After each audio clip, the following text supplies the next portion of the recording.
back to Lilienburg, and in this episode we're going to be returning to the main street. And I say return, this is actually the first video of the whole series that you will see me building on the main street. I did build the entrance area right at the start of the series, and I did do that without an episode. I've not really got much of an explanation. I guess I wanted to see how the entrance area looks before I dedicated it to a series, but maybe I probably should have done some recordings anyway. But we're going to be working on the main street, and obviously this whole park is on a hill, so straight away you can see that these buildings do go up in steps. Well, not that there's steps on the path, but you can see how the buildings go up well, in steps, like I said. Not actual stairs, but you can see the increase in height as the buildings go on. These buildings do actually cover up the show building of Rotoblitz, which is the Gerstlauer Infinity Coaster, and that is complete now. I uploaded a cinematic of that ride last week, so if you've not already seen it, then please do go and check it out. I'm really happy with how that cinematic video turned out, and to be honest, I think in terms of production quality, it's probably one of my best ever videos, so I would love for you to go and check it out if you haven't already. But anyway, we are working on this building, and there's something I want to talk about here. I wanted to have a little sloped roof, like a triangle roof. I don't know the exact terminology for it. And obviously with it being the same building, I'm wanting to use the same roof style, which is a tile roof. Nice rhyme there. But for some reason there isn't the right piece for this style of roof, so I had to just make it like this instead, which is a little bit annoying because I wanted to have the triangle roof on that, which the game just didn't allow it. And I know some of you are probably thinking, oh well, build custom roofs, and this park is already getting a little bit laggy. I think it's fine, I'll probably be able to go on for ages, and I'm hoping to make this a large large scale park even. But I feel like if I make everything custom and put so much pieces into things that look good without it, because I honestly think that the in-game roofs don't look too bad. I know that they're grid pieces, and a lot of people don't like using grid pieces because of the limitations, but I don't want to put loads of pieces into the roofs when it's not really going to make much of a difference in how it looks, and it'll just make the game a lot laggier. But we are decorating these buildings, going with a very typical German style. For these buildings in particular, I was looking at a village in Germany called Lilienburg, and yeah, I'll talk about that village again later on in this video as we build something different. You won't have seen that in the opening cinematics as well because it's not complete, but that's what we'll be working on at the end of the video. And I say that, you don't even know what that is, but you will soon find out, and I'm quite happy with how it's gone so far. But anyway, we are, making the little overhangs in order to make room space as large as possible. These buildings always stretch out from the bottom, so you can see that they go up in layers, and each layer is a little bit further forward. Apparently that is one of the reasons for the cause of the spread even of the Great Fire of London, because the buildings are close together so the fire can spread. I learned about that in like year 2 history or something. But yeah, these buildings are fairly simple, I would say. I don't put that much time into these. It's just using the same kind of wooden plank pillar pieces, and I think it's quite a nice way to make buildings look good without putting too much time into them, like I said. But yeah, you can really use these wooden planks and to make the framework look just like it does in Germany. And obviously, if you've been following this series, you will know that this is a German theme park.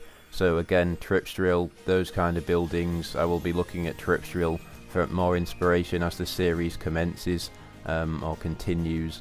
I haven't really looked at any buildings from Tripsdrill yet. I've been looking at lots of different German towns, and just like I mentioned earlier, Lilienburg is a very typical one, so that gives me a lot of inspiration to make this. But you can just see how they have cross beams, and I guess this is sort of to support it, which is why they don't really build these buildings anymore. But they do look pretty good, like they look very picturesque, and I would love to visit some of these German villages in real life. I did go to Germany this summer actually, the summer of 2020. But unfortunately I didn't really see any of these kind of buildings. The best example I got was literally visiting a theme park, Tripsdrill. So yeah, anyway, building on a hill there, you can see, proves a little bit difficult to make the doors go out onto the street, so I did just have to build a little concrete support underneath the step to make it look like it's not lopsided, I guess. But we're making this building red, and it wasn't originally going to be red, but I just thought it looked a little bit dull, and these wooden planks can literally be painted any colour. They're not always the same colour of wood. They're not plain, so just like plain brown wood, they can be painted, and quite a lot of these buildings are painted red for whatever reason. But I do quite like how it looks. It's quite bright and vibrant, and especially with it being the first building along this row, I think it's quite important to make this look quite colourful, to make it more appealing to guests. And as you move up the street, you will see that the buildings do slightly fade and get a bit darker, and that almost, you know, allows the gradual change into the steampunk themed area, which comes just around the corner of that top building. And yeah, we're just duplicating these baskets of plants and the windows with shutters, because I don't see the need to, well, yeah, it's just going to be the same for every, you know, face of the building. And anyway, we're moving on, and this is the thing that I was briefly talking about earlier. This is going to be another restaurant. So I'll just say that straight away. We don't really get any of the restaurant features done in this video. It did take me quite a while to build this facade, and that's basically what I'm going to be doing for the rest of this video. We're building a facade, and yeah, this looks sort of different to what we've been doing so far. We've been using lots of wood previously, but now we're using stone, and this is basically a Baroque style building, I guess. This is probably like 17th century, but earlier I mentioned the villager of Lilienburg, and the inspiration I got to build this is the town hall of that village. So I'm pretty much doing a recreation of that town hall, and I'm going to make it a restaurant. So you can just see me there. I'm using the doors that came in the World's Fair pack, because those doors, you know, you can move them and they look more realistic. They've got better scale, and they can open. The way that the axis fits onto the hinge of the door is quite nice, so you can close them and open them as you wish. I want this restaurant to have an interior just like the other restaurant I've already built, and you're probably wondering why I've got so many restaurants in this park, and I promise you it's not always going to be like this. But in the park so far, there's 2 restaurants, 1 coast and 1 flat ride, so 50% of the park is restaurants. But yeah, the restaurant just up the road, in the Rotoblitz area, that is more of a fast food self-service restaurant, but I wanted this one to be maybe more expensive, more traditional. It's got better quality, so you can see that this is quite a nice building. Yeah, a bit more posh, you could say. But the main difference between these 2 restaurants is that the one I'm building now will basically, you know, you sit down at a table and then waiters come to you instead of you having to go to the front and order your food, just like it's McDonald's or something. So this is, yeah, it's just a bit of a different restaurant, and this is the kind of restaurant that you could book tables for, and it's probably going to be open after all of the rides have shut. So it's quite conveniently located right next to the park entrance, so that once you've eaten your food after like 8 o'clock when all the rides are shut, you can just walk out to the car park. So I have actually kept some of that in mind.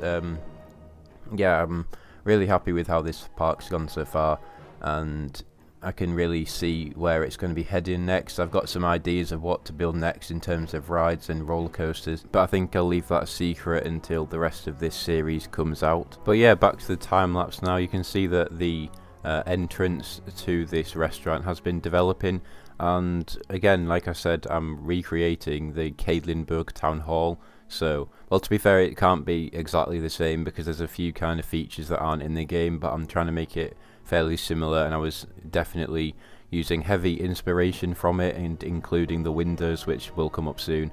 But you can just see that there's a statue there, and the real Lilienburg town hall does have a statue on it of some kind of knight. This is a statue of Apollo, who is some kind of Roman or Greek god, I believe. I'm not sure a German place would have Roman kind of mythology or Greek mythology, but you know, it just looks good, and I don't really think people will care what the statue is of. But yeah, I think this whole kind of area, this part of the building has come together quite nicely, and it looks really detailed when you look at it from afar. And I think the best tip I can give is to just like focus on the small details when building like this, and they won't be that significant, and I guess that's a bad thing because you put a lot of time into making those little details, but if you focus on the little details, they will turn out to just fade in, and the whole thing as a whole looks really detailed, like I've done there, I guess. But it wasn't really that difficult to do. There's some pretty good Baroque style pieces which allow you to make these columns and pillars linked together. Yeah, I'm quite happy with it. You just saw me there making a red carpet down those steps, and also a handrail along the side of the stairs, and I guess that's just to help old people get up the steps. But I wouldn't have added that rail if I wasn't referencing to the Lilienburg town hall. That was just a feature I saw on the image, so I decided to add it in. And this may seem like a joke, but this is a serious question. If there's any of you who live in Germany and have local town halls that you'd want me to recreate with this park, please let me know in the comments, because I could genuinely fit them in as some kind of building, and I could make a very close copy of whatever town hall you've got. Obviously I know some of the town halls in Germany are quite modern. I'm not looking for that style, but you know, classic town halls like this one, if you do have any nearby, just let me know and I'll recreate them and add them into this park somewhere, because there's definitely going to be lots of opportunities as the series progresses for traditional buildings. The main street is especially where they'll all be, but you know, further on through the park, who knows, there could be some space for them as well. But yeah, we're making the windows, and the style of window is basically exactly the same as the Lilienburg town hall. Yeah, you know, I don't see why I need to make my own windows when I can perfectly see what they look like. And even here on the second floor of the real building, the top layer of the window is a little bit smaller, so I was making that detail come to life, as you can see here. But yeah, that's pretty much it. It's just filling in the walls with these plaster pieces, which are very useful, and that's basically the facade for the building done. So I hope you've all enjoyed watching. Please leave a like if you have enjoyed, and yeah, that's all from me. Hope to see you in the next one. Goodbye.